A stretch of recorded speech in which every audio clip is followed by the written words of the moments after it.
लीजिए सुनिए मुंशी प्रेमचंद के लिखे कथा संग्रह मानसरोवर 5 की कहानी रामलीला। मेरी यानी समीर गोस्वामी की आवाज में। एक मुद्दत से रामलीला देखने नहीं गया। बंदरों के भद्दे चेहरे लगाए, आधी टांगों का पाजामा और काला रंग का ऊंचा कुर्ता पहने आदमियों को दौड़ते हु करते देखकर अब हंसी आती है, मजा नहीं आता। काशी की लीला जगत विख्यात है, सुना है लोग दूर दूर से देखने आते हैं। मैं भी बड़े शौक से गया, पर मुझे तो वहां की लीला और किसी वज्र देहात की लीला में कोई अंतर न दिखाई दिया। हाँ, रामनगर की लीला में कुछ साज सामान अच्छे हैं। राक्षसों और बंदरों के चेहरे पीतल के हैं, गदाएं भी पीतल की। कदाचित बनवासी भ्राताओं के मुकुट सच्चे काम के हों, लेकिन साज सामान के सिवा वहां भी वही हु के सिवा और कुछ नहीं। फिर भी लाखों आदमियों की भीड़ लगी रहती है। लेकिन एक जमाना वो था जब मुझे भी रामलीला में आनंद आता था। आनंद तो बहुत हल्का सा शब्द है, वो आनंद उन्माद से कम न था। संयोगवश उन दिनों मेरे घर से बहुत थोड़ी दूर पर रामलीला का मैदान था, और जिस घर में लीला पात्रों का रूप रंग भरा जाता था वो तो मेरे घर से बिल्कुल मिला हुआ था। 2 बजे दिन से पात्रों की सजावट होने लगती थी। मैं दोपहर ही से वहां जा बैठता और जिस उत्साह से दौड़ दौड़ कर छोटे मोटे काम करता, उस उत्साह से तो आज अपनी पेंशन लेने भी नहीं जाता। एक कोठरी में राजकुमारों का श्रृंगार होता था। उनकी देह में रामरच पीसकर पोती जाती, मुंह में पाउडर लगाया जाता और पाउडर के ऊपर लाल हरे नीले रंग की बुंदकियां लगाई जाती थीं। सारा माथा, भौहें, गाल, ठोड़ी बुंदकियों से रच उठती थी।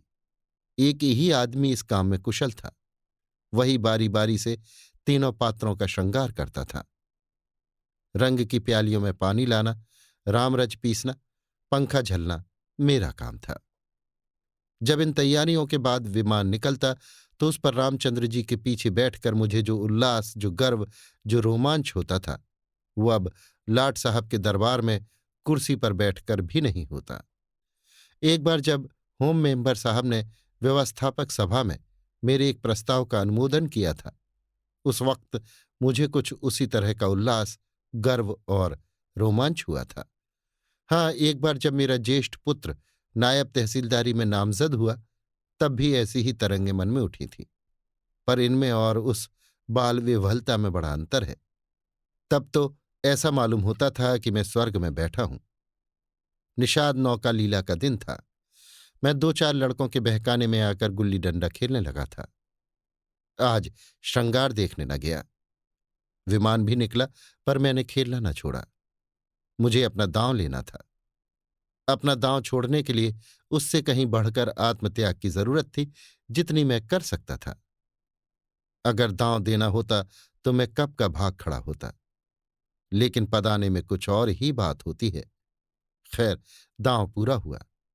अगर मैं चाहता तो धांधली करके 10-5 मिनट और पदा सकता था, इसकी काफी गुंजाइश थी। लेकिन अब इसका मौका न था। मैं सीधे नाले की तरफ दौड़ा। विमान जल तट पर पहुंच चुका था। मैंने दूर से देखा, मल्लाह किश्ती लिए आ रहा है। दौड़ा, लेकिन आदमियों की भीड़ में दौड़ना कठिन था। आखिर जब मैं भीड़ हटाता, प्राणपण से आगे बढ़ता, घाट पर पहुंचा तो निषाद अपनी नौका खोल चुका था। रामचंद्र पर मेरी कितनी श्रद्धा थी। अपने पाठ की चिंता न करके उन्हें पढ़ा दिया करता था, जिसमें वो फेल न हो जाएं।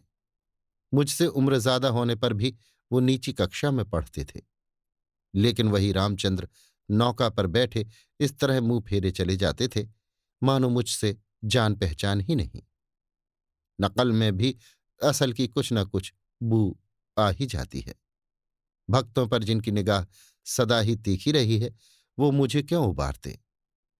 मैं विकल होकर उस बछड़े की भांति कूदने लगा जिसकी गर्दन पर पहली बार जुआ रखा गया हो। कभी लपक कर नाले की ओर जाता, कभी किसी सहायक की खोज में पीछे की तरफ दौड़ता, पर सब के सब अपनी धुन में मस्त थे। मेरी चीख पुकार किसी के कानों तक न पहुंची। तब से बड़ी बड़ी विपत्तियां झेली, पर उस समय जितना दुख हुआ उतना फिर कभी न हुआ।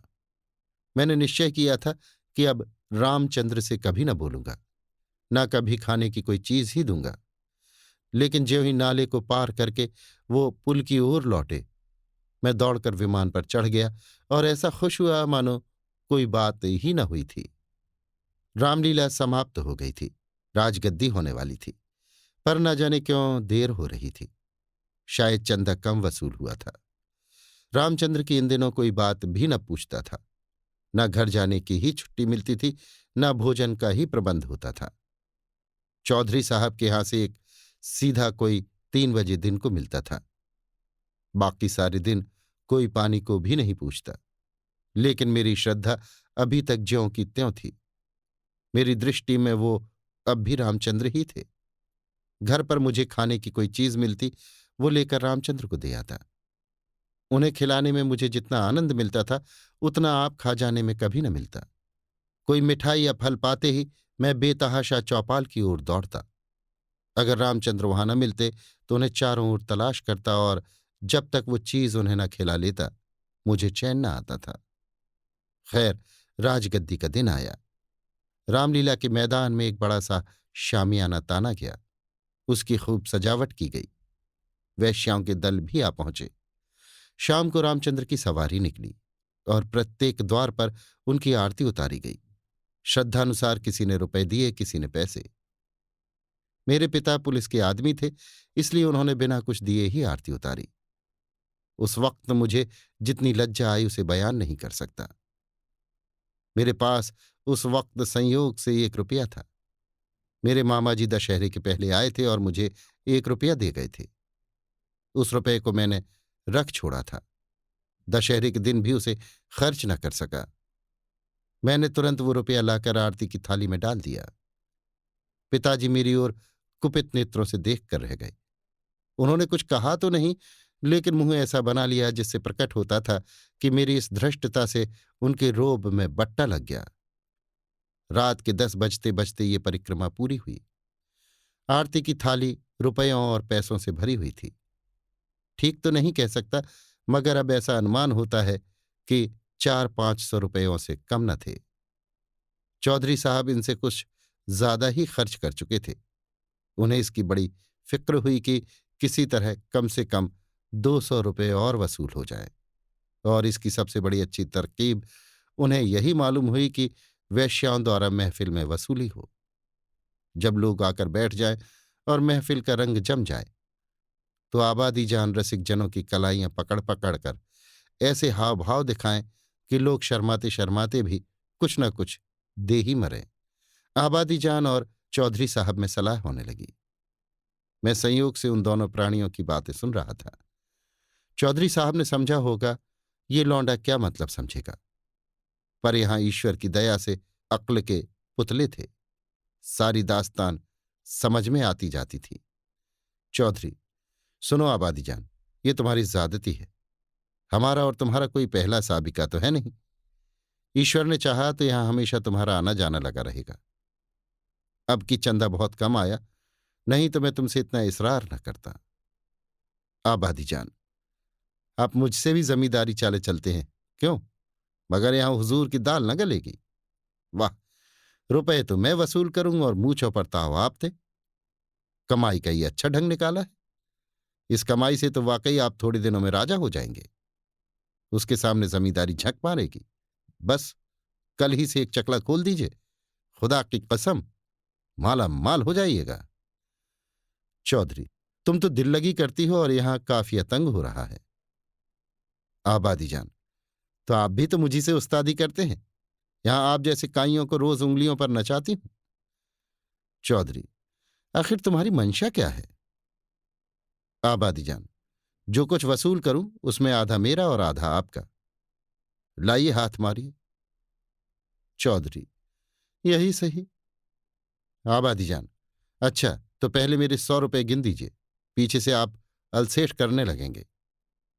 चौधरी, वाह, वो भी लोगी और ये भी? आबादी जान, अच्छा तो क्या आप समझते थे कि अपनी उजरत छोड़ दूंगी? वाहरी आपकी समझ। खूब, क्यों ना हो। दीवाना बकारे दरवेश होशियार। चौधरी, तो क्या तुमने दोहरी फीस लेने की ठानी है? आबादी जान, अगर आपको 100 दफे गरज हो तो, वरना मेरे 100 रुपये तो कहीं गए ही नहीं। मुझे क्या कुत्ते ने काटा है जो लोगों की जेब में हाथ डालती फिरूं? चौधरी की एक न चली। आबादी के सामने दबना पड़ा। नाच शुरू हुआ। आबादी जान बला की शोख औरत थी। एक तो कमसिन उस पर हसीन, और उसकी अदाएं तो इस गजब की थीं कि मेरी तबीयत भी मस्त हुई जाती थी। आदमियों को पहचानने का गुण भी उसमें कुछ कम न था। जिसके सामने बैठ गई उससे कुछ न कुछ ले ही लिया। 5 रुपए से कम तो शायद ही किसी ने दिए हों। पिताजी के सामने भी वो जा बैठी। मैं मारे शर्म के गड़ गया। जब उसने कलाई पकड़ी तब तो मैं सहम उठा। मुझे यकीन था कि पिताजी उसका हाथ झटक देंगे और शायद दुत्कार भी दें। किंतु ये क्या हो रहा है? ईश्वर, मेरी आंखें धोखा तो नहीं खा रही हैं? पिताजी मूंछों में हंस रहे हैं। ऐसी मृदु हंसी उनके चेहरे पर मैंने कभी नहीं देखी थी। उनकी आंखों से अनुराग टपका पड़ता था। उनका एक एक रोम पुलकित हो रहा था। मगर ईश्वर ने मेरी लाज रख ली। वो देखो, उन्होंने धीरे से आबादी के कोमल हाथों से अपनी कलाई छुड़ा ली। अरे, ये फिर क्या हुआ? आबादी तो उनके गले में बाहें डाले देती है। अब कि पिताजी जरूर उसे पीटेंगे। चुड़ैल को जरा भी शर्म नहीं।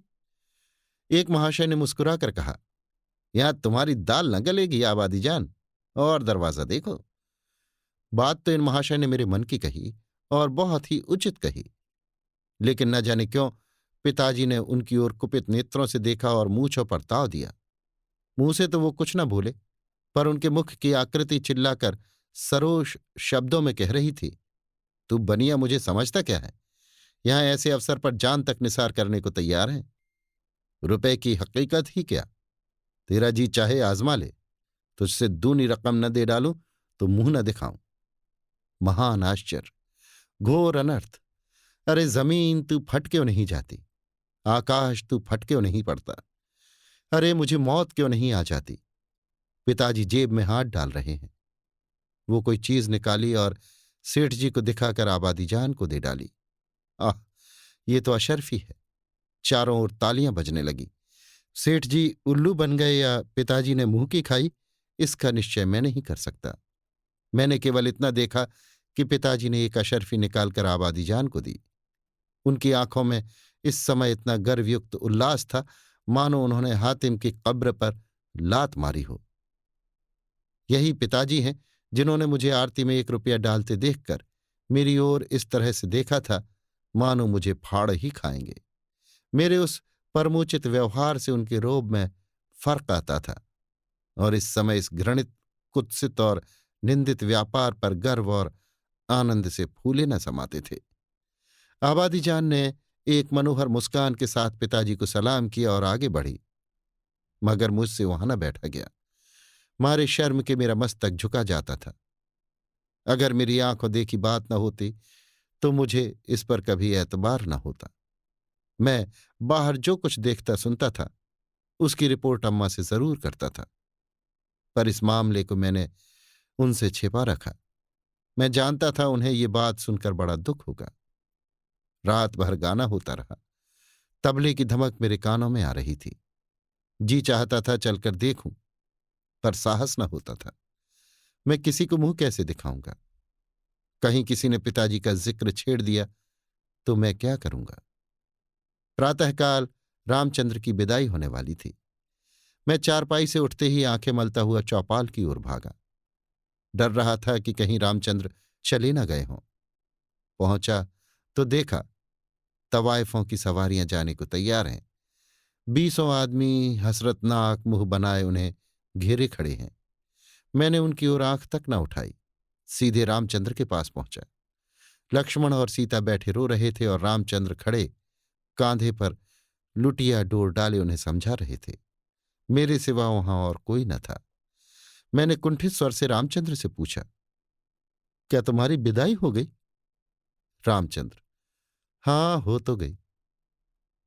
हमारी विदाई ही क्या, चौधरी साहब ने कह दिया, जाओ, चले जाते हैं। क्या रुपए और कपड़े नहीं मिले?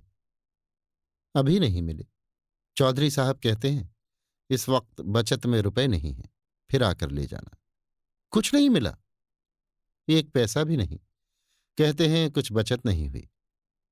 मैंने सोचा था कुछ रुपए मिल जाएंगे तो पढ़ने की किताबें ले लूंगा, सो कुछ न मिला। राय खर्च भी नहीं दिया। कहते हैं कौन दूर है, पैदल चले जाओ। मुझे ऐसा क्रोध आया कि चलकर चौधरी को खूब आड़े हाथों लूं। वेश्याओं के लिए रुपए, सवारियां, सब कुछ, पर बेचारे रामचंद्र और उनके साथियों के लिए कुछ भी नहीं।